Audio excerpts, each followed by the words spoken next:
Welcome to the Equinety Podcast, where horse owners just like you share their incredible Equinety stories and how Equinety is changing their horses' lives.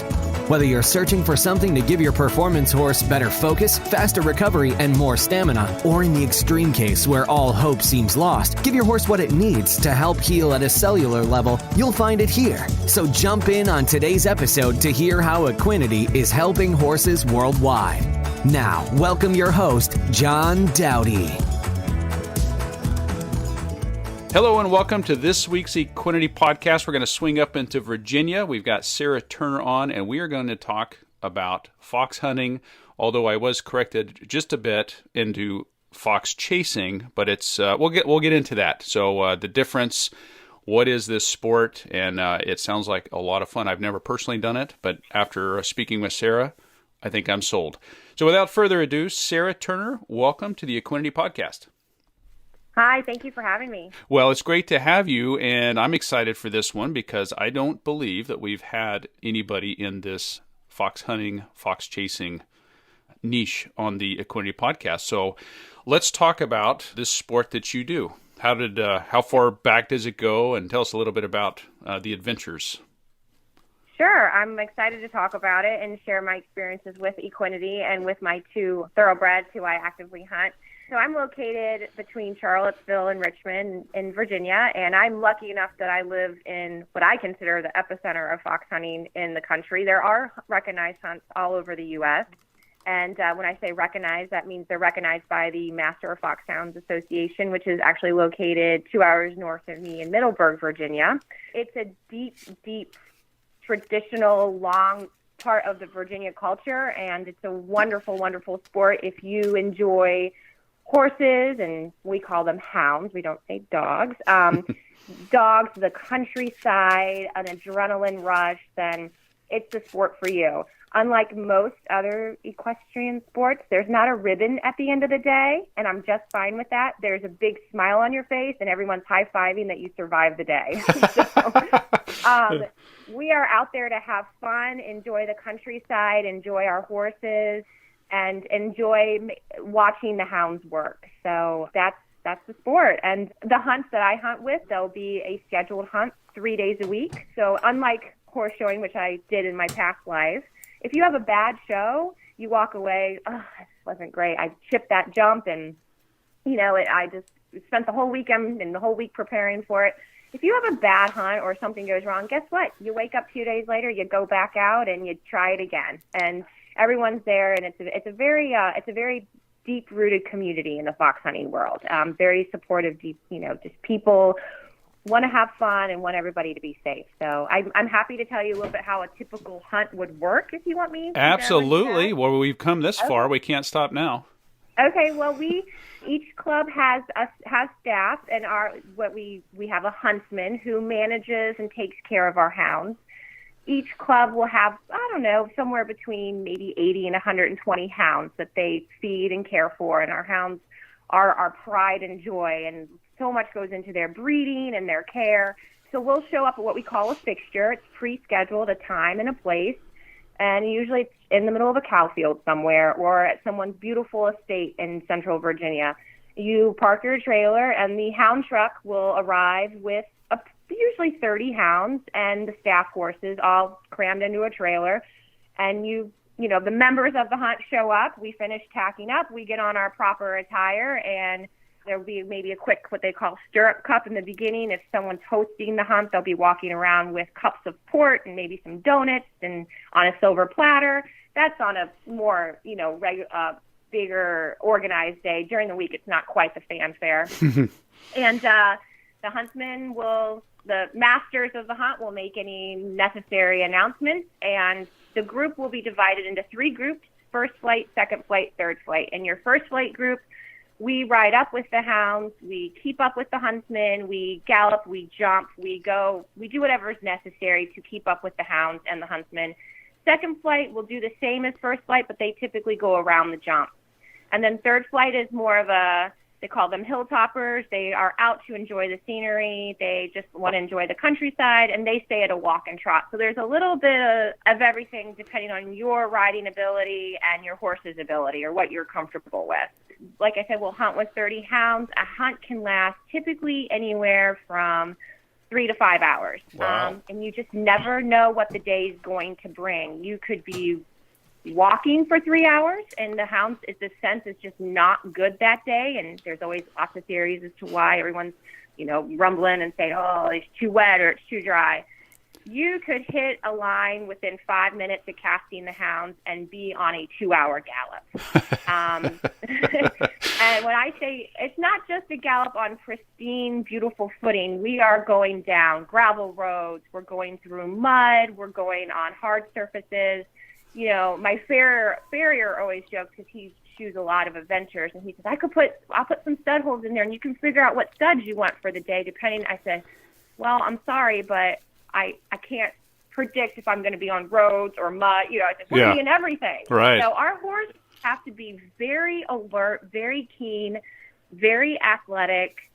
They're special. It's hard to find a good hunt horse because you could gallop up a hill, blast up a hill and through the woods and, through really trappy creek crossings and then stand at what we call a check. And that's where the huntsman is calling the hounds in and he's counting them very quickly and he's deciding where he's going to redirect them. Right. Well, that's hard for a horse after a big adrenaline rush like that. Then they're supposed to stand and be perfect. But that's what we expect our horses to do. I had a girlfriend came and hunted her first hunt. She's a horse show rider. She said, I can't believe how close the proximity these horses are.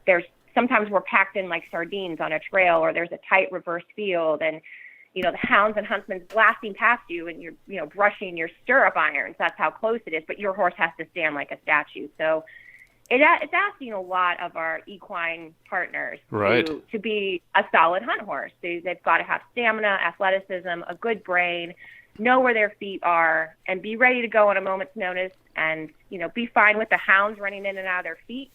Be fine with other horses in and around them. So it's fun. To me it's the closest thing to heaven. I mean, it's an amazing sport, and it's on a good day you're just coming back on the highest of highs, and something you can't explain to anybody else. It's a lot of fun. So yeah. I wow. hope that explains a little bit of what it is. Absolutely. And, how far back does this tradition of hunting go, fox hunting? Well, it started in England and in Ireland, hundreds of years ago, and it was brought to the U.S. Actually, George Washington had his own pack of hounds who he actively hunted. So it's been going on in the U.S. for, several hundred years. And the hunt that I actively hunt with, we just celebrated our 129th year as a recognized hunt. Wow. So it's a very, it's deep-rooted in the countryside and the culture here of Virginia. I've been known to run into my children's school in full hunting attire to pick someone up early with my horse hitched to the back of my truck. And the principal of the school says, "Oh, was it a good hunt today?" It's very much part of the lifestyle. Right. And it's a great way to live and a great way to raise your kids. I'm just curious of how many people that are tuning in are now getting out of their discipline to go into this sport. That would be interesting to know. I don't know if we'll ever find that number, but I don't know. Who knows? Or at least try it. It doesn't hurt to find a local hunt and get to know some people who maybe have a hunt horse they'll leash you for a day, and it's worth trying. So, wow, that's great. So this is interesting because you have high performance horses that you're asking a lot out of. And how in the world did we end up here on the Equinety Podcast with you using the Equinety product? So give us your maybe how skeptical you were, or your thoughts on supplements in general. How did all that come to be? Sure, absolutely. I've had a good friend of mine who I hunt with. She brought the Equinety product to my attention, and I sort of brushed it off because I am a skeptic of most supplements. I'm a big believer in good forage, good feed, good turnout, proper saddle fit, and your horse will perform at their best if you just give them the basics, that they need. I'll do a supplement if it's been researched or has clinical research behind it.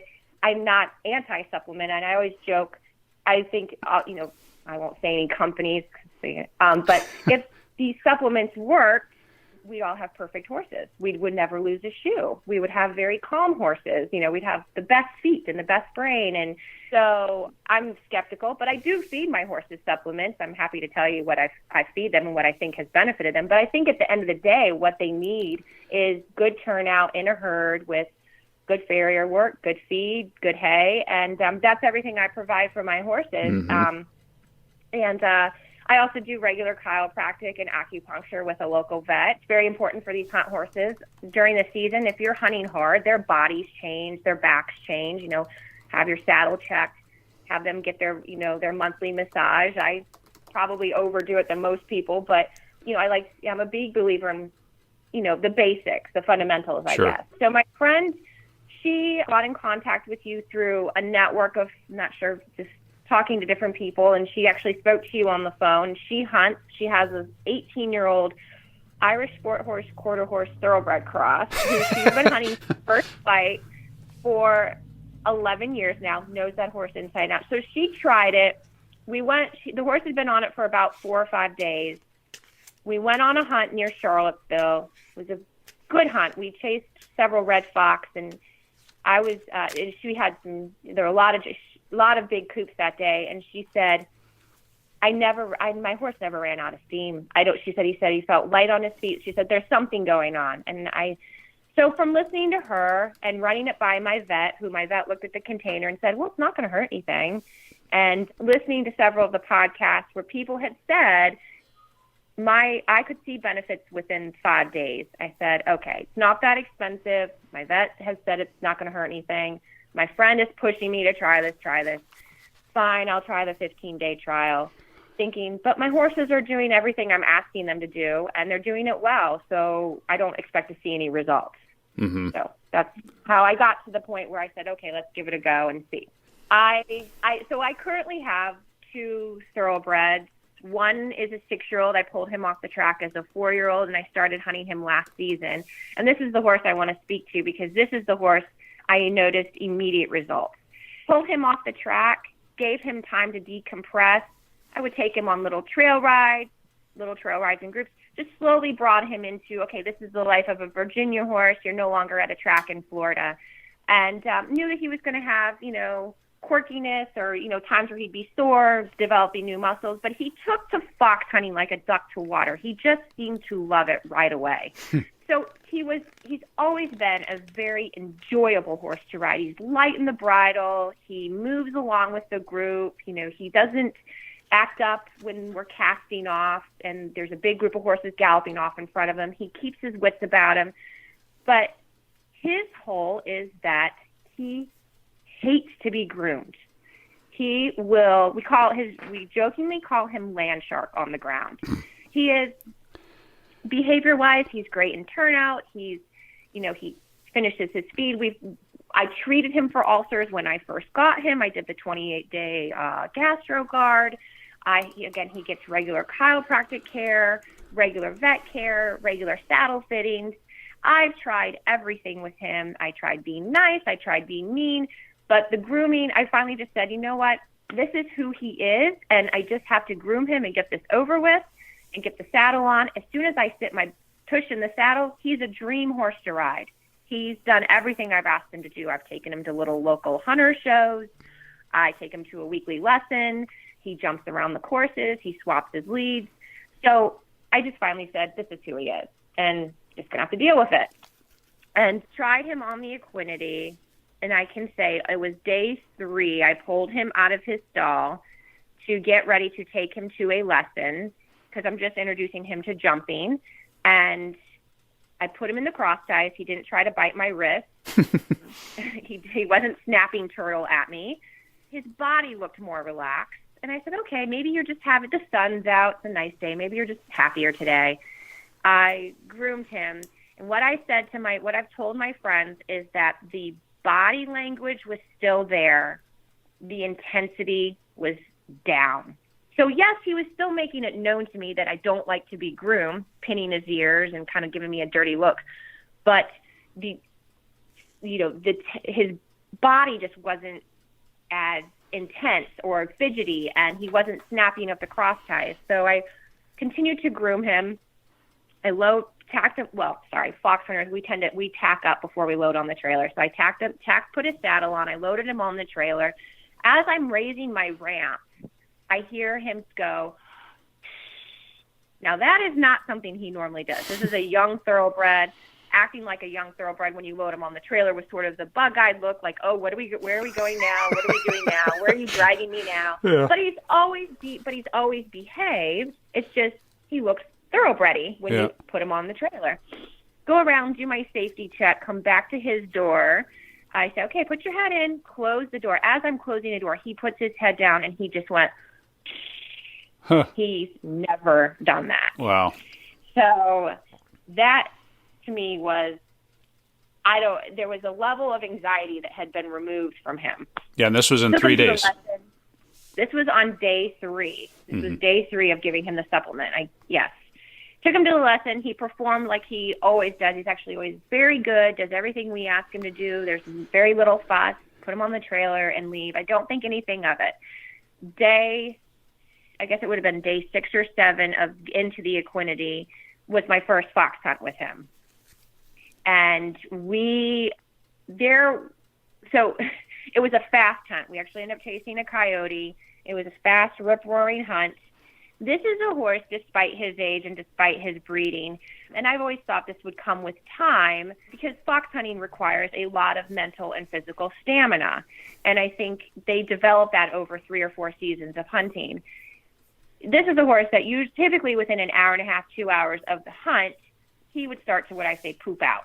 Mm-hmm. Whereas if we're galloping up a hill, I have to wear spurs and say, come on, you can get it. You can get up. Come on, keep going. Because I would always say to him, I like to hunt. And when we're we're going to stay out till the hounds come in. So, we're not going in just because you're pooping out. You're going to keep going. You're going to get stronger and fitter, and we can do this. I never felt him hit that wall of fatigue, that hunt. And we covered some ground that day. A lot of times as they start to get tired, you'll feel them start to trip over little things easier, like a stick or a log or a rock. They just sort of not paying attention. He never hit that moment. He had a consistent level of energy that just sort of maintained at that level the entire hunt. And one of the things I was very, very leery of with trying the Equinety is having thoroughbreds and knowing that, little changes in their diet or their routine can make them hot. They're very sensitive horses. I said, when I kept reading on the website that your horse will have more stamina, I said, well, I don't need more stamina. I ride thoroughbreds. They got plenty of get up and go. Mm-hmm. I was very leery that it was going to make my guys hot. It has not done that. It's maintained and channeled their focus. I was on that hunt on days 6 or 7 of the Equinety. He was responsive to my aids like I've never felt him before, where I had to do minimal, just a pinch of the rein, and he was on it. He was listening to me. And I'm talking, this is 2 hours into the hunt, and he was still this way. I felt like I was riding a seasoned hunt horse that had been hunting for 6-7 years. I was riding the horse that I was hoping he would be in 6 or 7 years, if that makes sense. Yeah, that's incredible. Wow. I was so confident on him, and I haven't ridden him first flight yet because, like I said, we've been, easing up to that point. It sort of comes, first he had to learn how to hunt. Now we're learning how to jump, and then we'll apply the two together because it's not just cantering up to a jump and jumping it. It's cantering up to a jump that may have mud and rocks or a drop on the other side, or a hound jumps out and you have to pull them off the jump. So I felt so confident that day, and I knew the territory, that I knew if we came up on jumps, I knew what type of jumps they were going to be, that I moved him up to first flight. And I said to my friend who had convinced me to try the product, I looked at her and I said, I don't know what I'm sitting on, but this is amazing. I said, he feels amazing. We were on a gallop at one point, and he put his head down and started doing, I would call it the happy blow. Yeah. On a full gallop, on a loose rein. Holy He's like loose and happy through his body and his back. So wow. Yeah. Well, I think it would be important now for those that are tuning in for the first time, and you've been listening to this podcast from the beginning.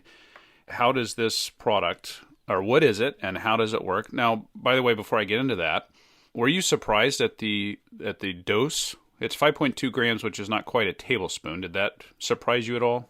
That it was just... Oh, absolutely. The fact that I didn't have to do a loading dose was one of the things that I figured, okay, this was worth trying. And this, yes, the dose is so small, and I always test it on my horses. I'll mix it with a little senior feed because they love senior feed, and they gobbled it right up. Neither of them had a problem eating it, and they've never had Sure. Yeah, it's very easy to administer and give. And like I said, it's not one of these things where you have to do a 3-week loading dose or taper off, and it's just super easy. Yeah. Start getting to them. Absolutely. So for those tuning in for the first time, the Equinety Horse XL, it's 100% pure amino acids. There's no fillers, no sugars, no starches. And as you just mentioned, Sarah, there's no loading dose. So one little scoop every day. And the amino acids are specifically formulated in this combination to stimulate the pituitary gland, which is the master gland in the body. And that's what releases the necessary hormones, which help heal the body at a cellular level. So as you were describing, we get into the beginning of this podcast, you were skeptical, one, just kind of in general about supplements, just because you've been around for a while, you've, been disappointed probably more than a few times, like a lot of people out there.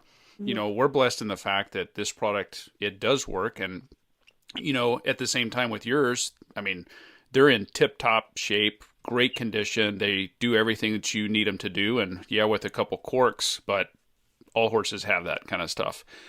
So right. The reason why this product helps in so many situations, and now we're talking high-performance horses that you're asking a lot out of, probably the best way to describe what's going on is it's giving the horse what it needs to help balance itself from a hormonal level. So you're right in the aspect, we get a lot of questions, hey, is this going to make my horse hot? Well, there's nothing in this product that makes a horse hot.